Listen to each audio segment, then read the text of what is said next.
président def nga leneen assainissement baa ngi nii président def nga leneen xoolal Porokhane nga ni dinaa defar këru Porokhane soxna Jaaratulaahi soxna Mariama Bousso liggéey bi yëpp maam Jaara waaye président projet da ngay marché ak moom boo marché ak moom yeggale ko ku yeggaleel sëñ Bamba projet boo bëgg yeggale ko yow la ñu jox kaddu gi na ñëpp déglu bismillah. Le micro, pas le faire rentrer.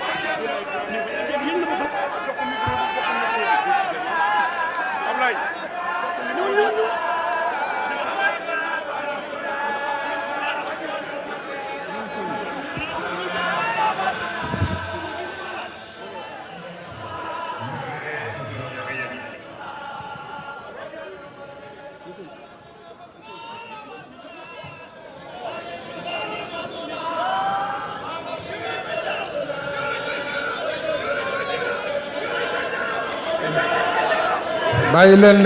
leen leen laissez-les venez laissez-les arriver bàyyi leen leen waaw dankati xasida yee xaaral moo leen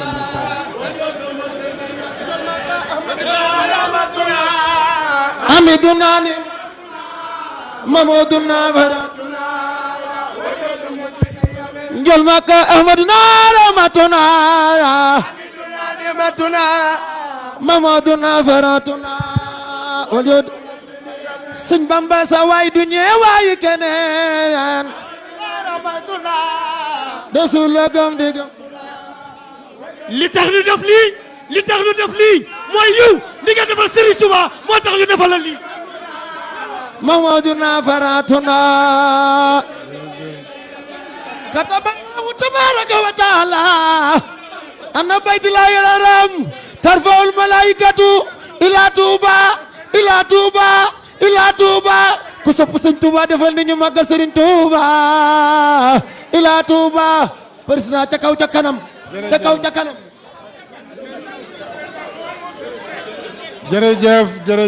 jërëjëf asalaamaaleykum mbokk Touba mbokk Sénégal maa ngi yëkkati kàddu nuyoo ak kàddu ziar bu am fu mu tàmbale te amul fu mu yem di ko teg ci loxo yu tedd yu sunu sëriñ Sidi Mbacké Cheikh Abdoul Ahad ngir nga jottalil ma nuyoo yooyu ak ziyaara boobu ak cant googu nga jottalil ma ko sunu xalif général di sunu sëriñ di sunu wayjur Cheikh Mountakha Bachir Mbacké xalif général des Mourides sëriñ Sidi sëriñ bi moo ñu boole léegi ci bi ñuy génn autoroute bi mu ne ma sëriñ Sidi laa la booleel ñu yegg si ma ne la sëriñ bi na la oto bi yóbbu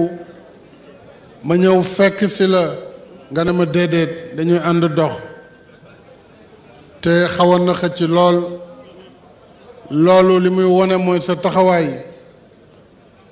ak sa yéene boo xam ne yaa ngi ko jëlee ci ndigalu xalif général Sëriñ Mountakha Mbacké yàlla na fi yàgg te ànd ak wér maa ngi nuyu njabootu Sëriñ Touba Xaadimu Rasul di fi teew yëpp ci ndigalu ak woote xalif général di nuyu di gërëm njabootu maam Cheikh Ibra Fall ñoom it xalif bi woote na njaboot gi yëpp ñëw nañu toog di nuyu mbokk taalibe yi di nuyu mbokk Sénégal di nuyu sa rakk ju baax ji wax léegi ci sa tur ak ci turu xalif général muy Serigne Bassirou Mbacké di ko sant bu baax moom sëñ Bassirou bu sëñ Abdou Khadr Mbacké di nuyu njaboot gi yépp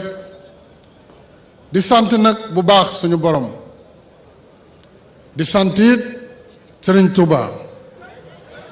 di wax jërëjëf Serigne Touba waaye di waxaat jërëjëfati Serigne Touba ndax du lu yomb li ñu dajale fii tey du lu yomb ndax projet la boo xam ni yéene moo ko lal te yéene ji mu ngi sukkandeku ci xam dayoo ak tolluwaayu Touba ci biir Sénégal xam itam àq bi nga xam ni war na am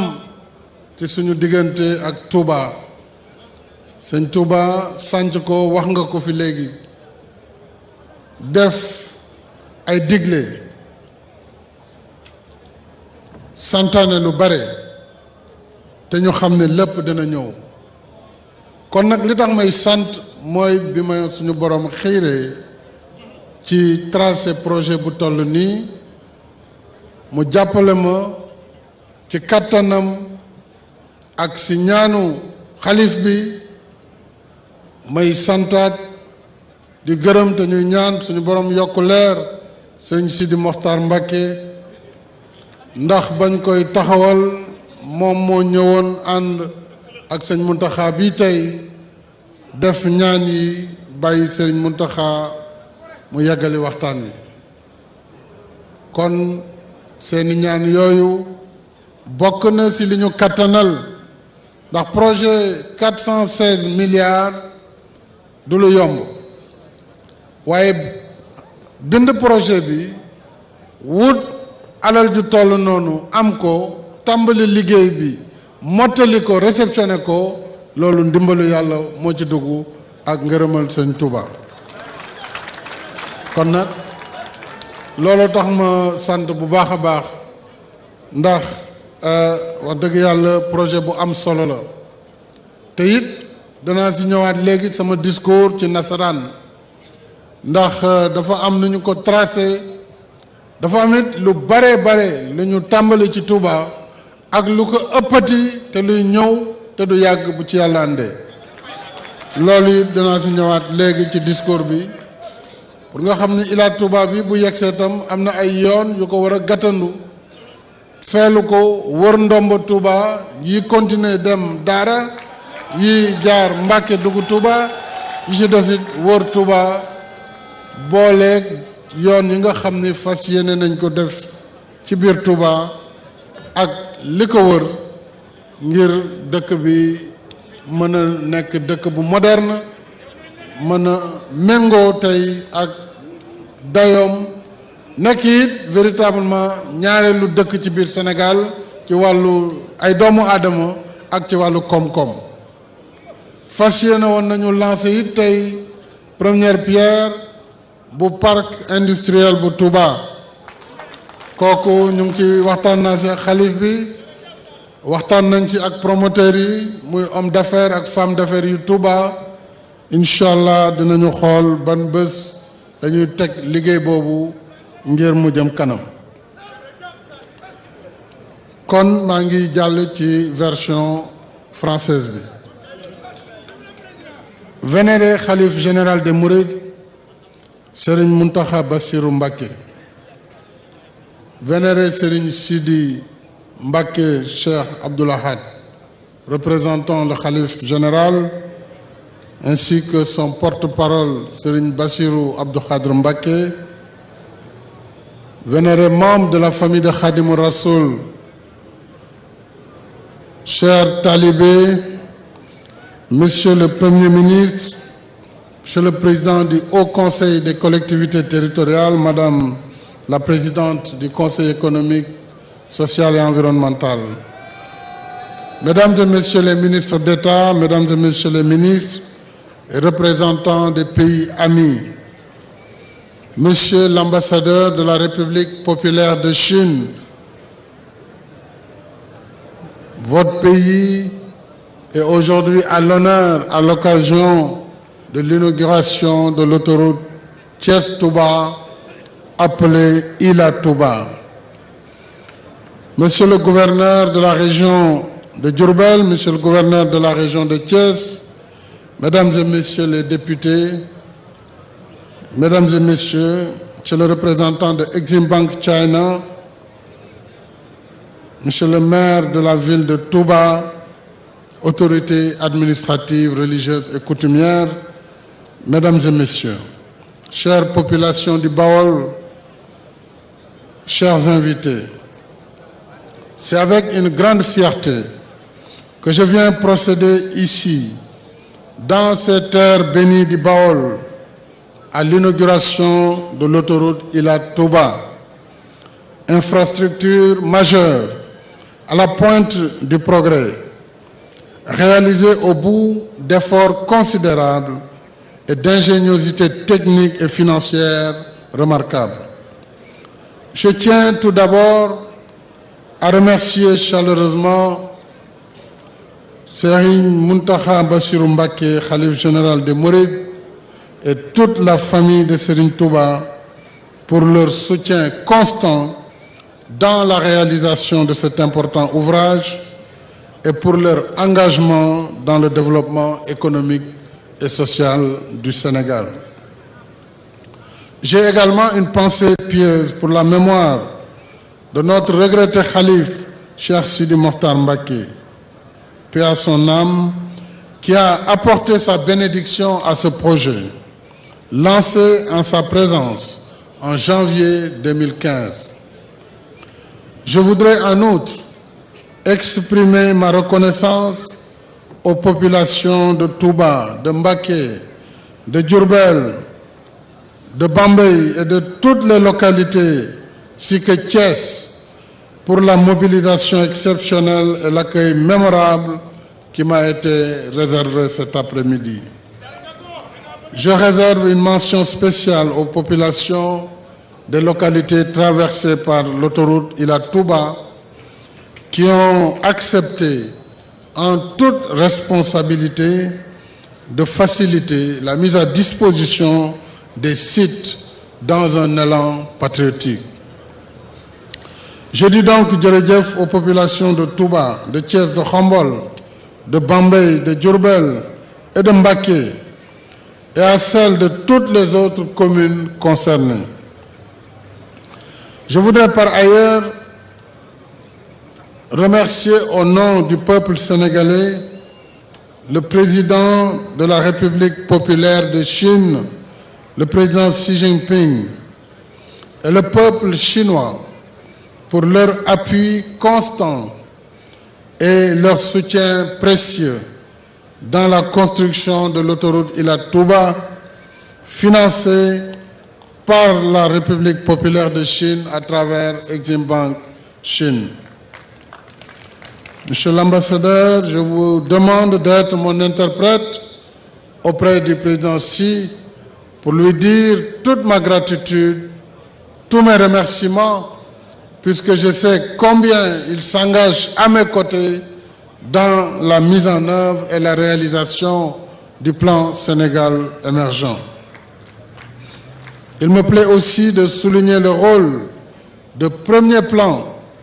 que la République populaire de Chine joue dans la mise en œuvre du PSE à travers les différents projets et programmes financés par votre pays. Cela témoigne de la solidité et de la profondeur des relations fructueuses de coopération et d'amitié qui unissent nos deux pays. Mes chers compatriotes, mesdames et messieurs, cette cérémonie d'inauguration de l'autoroute Ila Touba marque une étape décisive dans mon ambition d'assurer avec célérité le bien-être à tous les Sénégalais dans l'équité et la justice sociale. Une ambition portée par le plan Sénégal émergent, fruit d'une connaissance des réalités et des conditions spécifiques de notre pays. L'autoroute Ila Touba est l'un des plus grands projets réalisés au Sénégal avec un budget de 415 milliards de francs CFA. Cette infrastructure constitue la colonne vertébrale de l'ossature territoriale qui préfigure un développement polycentrique, équilibré des territoires, porté par des villes créatives, entreprenantes et dynamiques à l'image de Touba, la Sainte. Voilà pourquoi le tracé de l'autoroute qui s'étend sur 115 km est conçu de façon à permettre l'émergence à côté de Dakar de nouveaux pôles économiques centrés autour des grandes villes que sont Touba, Thiès, Diourbel, Kaolack, Linguère ou Matam. En outre, dans un souci de prendre en compte les enjeux d'inclusion sociale, de qualité de vie, de complémentarité et de solidarité territoriale, Ila Touba comprend, entre autres, près de 180 ouvrages de passage des populations et du bétail, un système de péage fermé avec 6 postes ainsi que 2 aires de service installées à Bambey. Par ailleurs, pour relever le défi de l'innovation, de la sécurité et de la gouvernance durable, nous avons opté pour une autoroute moderne, intelligente, permettant une surveillance vidéo sur toute la totalité du linéaire, un monitoring de toutes les opérations et activités et surtout un dimensionnement des ouvrages facilitant l'élargissement en 2 fois 3 voies. kon foofu li ma bëgg a wax mooy Ila Touba du rek autoroute waaye dafa nekk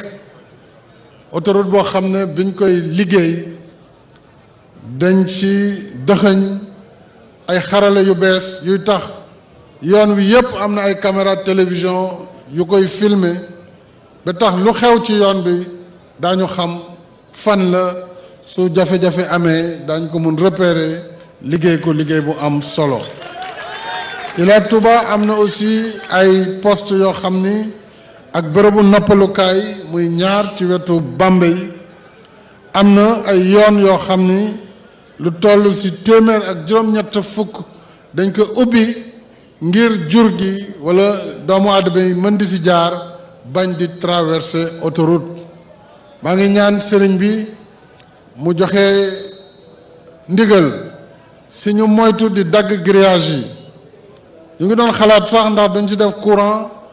du nekk nag courant buy reye wala buy gaañe waaye dana tax boo ko laalee di nga teggi sa loxo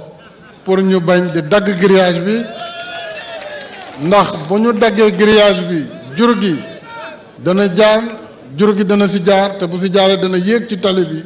te ku wax autoroute xam ne ay xel lañ ci daw te loolu dana indi ay musiba ak ay lor kon suñu amee autoroute yu mel nii nag dañu war a changer tam suñu ay comportement ak suñu façon nu ñuy dawalee suñu façon nu ñu war a nekkee ci kaw tali bi loolu dafa am solo waaye yoon bi dañ xam nañ ne Touba la fay dem rëy na lool autoroute bi lu mu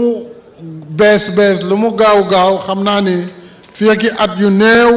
Ila Touba dina fees dell kon prévoir nañu ni ñu ko yaatalee au lieu mu nekk 2 fois 2 ci kanam bu ko trafic bi laajee dinañ ko mën def 2 fois 3 voies mooy yoon bu ne ñetti ligne di ci dem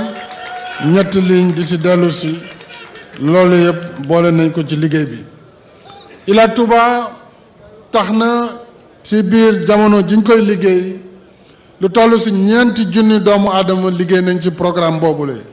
feyeku nañu lu toll si 20 milliards ci ay salaire yoo xam ne ay payeurs la ñu fay doomu réew mi nekk na lu am solo ci koom-koom bi waaye jamono ji nga xam ne liggéey bi pare na du tere pour gestion bi lu toll si 4 téeméer ak juróom fukki nit daañu mën a liggéey ci autoroute bi ñii dinañ nekk ci péage ñii nekk ci yeneen i liggéey pour que mu mën a jëm kanam. Pour entretenir Ila Touba ñu ngi dënkagum liggéey bi société bi ko tabax muy CRBC. Donc CRBC va assurer l'entretien et l'exploitation jusqu'à nouvel ordre pour le compte de l'État du Sénégal. Donc je remercie d'abord l'entreprise CRBC, je vais y revenir en français, en rapport avec des prestataires. C'est ici le lieu de féliciter le gouvernement du Sénégal. Monsieur le Premier ministre, seen gouvernement ndigal yi ma ko joxoon doxal nañ ko ci anam yi ma ko bëggee woon muy liggéey bu gaaw liggéey bu set gouvernement bi def na ko kon dinaa la jox félicitation gouvernement bi yëpp moo xam li jëm ci ministère yi ko ànd seq liggéey bi ci jiitu muy ministre des infrastructures te tey Abdoulaye Daouda Diallo yor ko ànd ci ak waa AGEROUTE may gërëm di sant directeur général Ibrahima Ndiaye moom ak ay cadre am ak ay personnel am gàcce ngaalaama ci ni nga xam ne noonu la ñu taxawee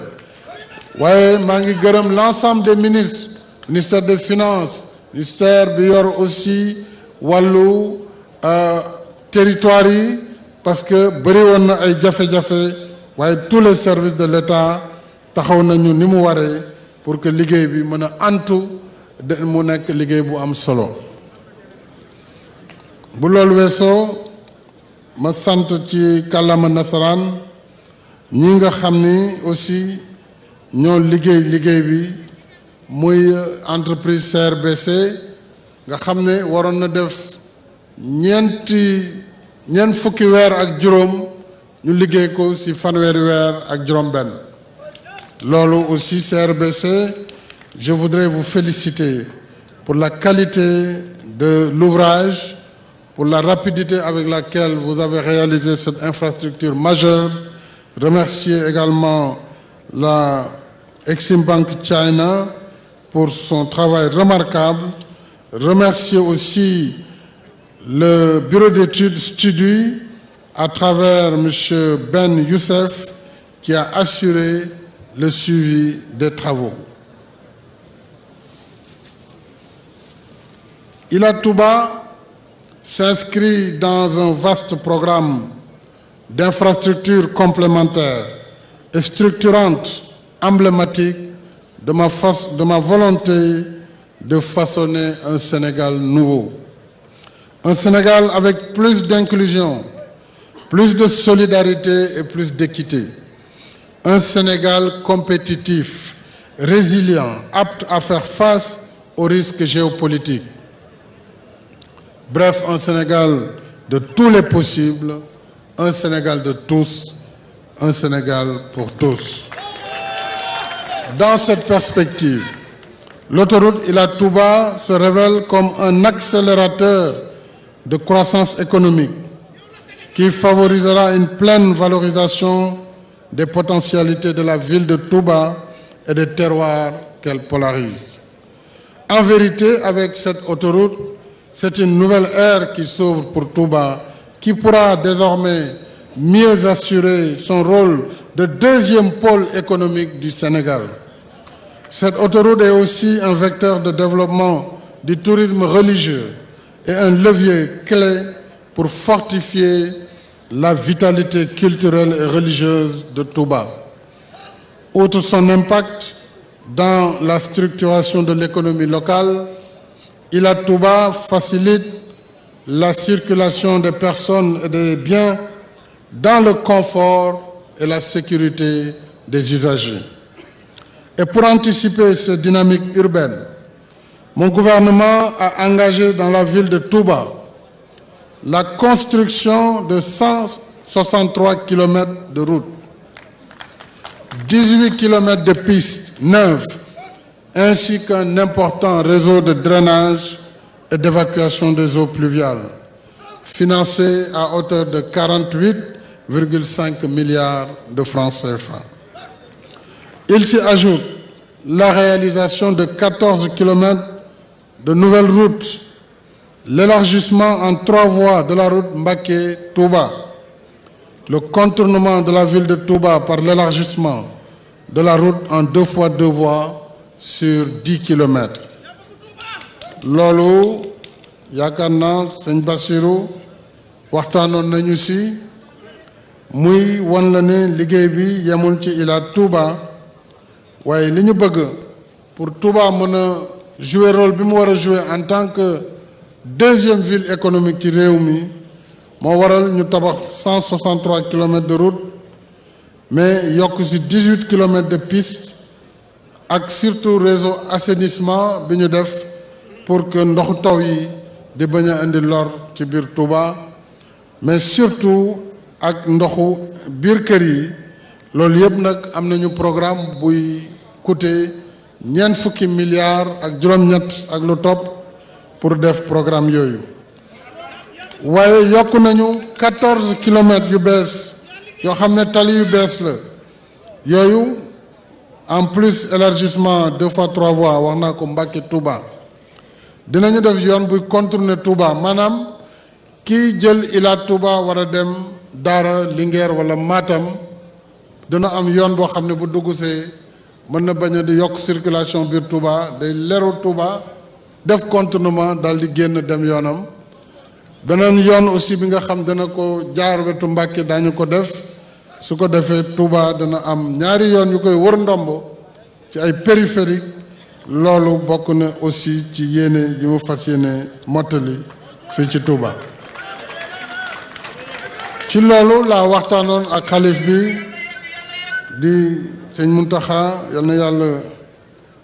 yokk taxawaayam yokk wér mu joxe ndigal aussi ak nangu ñu def boulevard de 30 mètres yéen a ko tuddee boulevard 30 ci lu toll ci 16 kilomètres waaye aussi assainissement ak ay lampes muy éclairage des voies ak réalisation aménagement paysager loolu nag buñ koy wax mooy ci tali yi ñu defar ci ay trottoir ay lampes waaye itam def ci ay garab pour que dëkk bi tam mën a am ay garab loolu mooy cadre de vie bi nga xam ne fas yéene nañ ko mottali kon mën nañu wax ne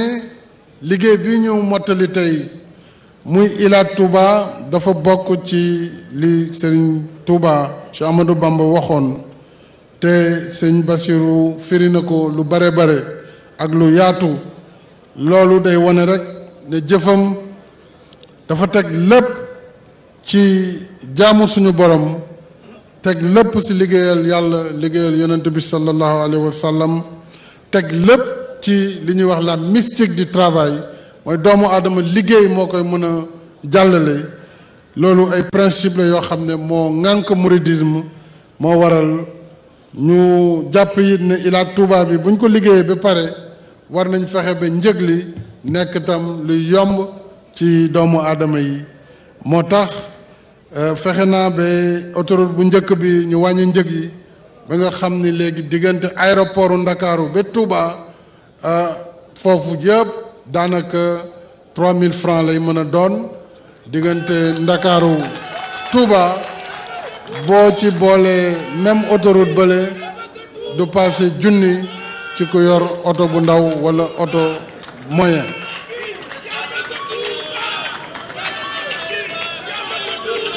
loolu nag jërëjëf loolu lañu sëriñ bi sant muy ñu wax principe yi nga xam ne cheikh bi moom la wax ñu teg ko ci humanisme mooy lépp lu soxal doomu aadama ñu koy solowoo ñu teg ko it ci njub ak ci liggéey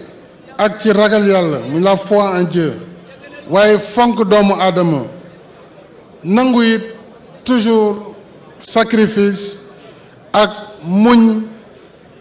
muy patience ak tolérance loolu moo waral ñu fexe ba valeur yooyu ni ko sëriñ bi waxee ñu fexe di ko yaatal ci biir réew mi dina nekk njëriñu Sénégal dina nekk njëriñu ndaw ñi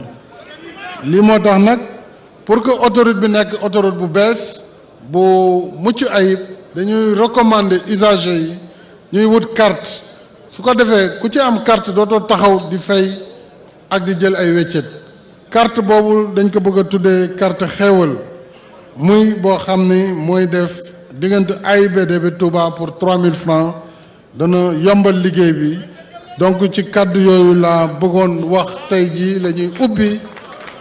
Ila Touba officiellement à la circulation kon jërëjëfati Serigne Touba maa ngi leen di sant di leen gërëm wasalaam.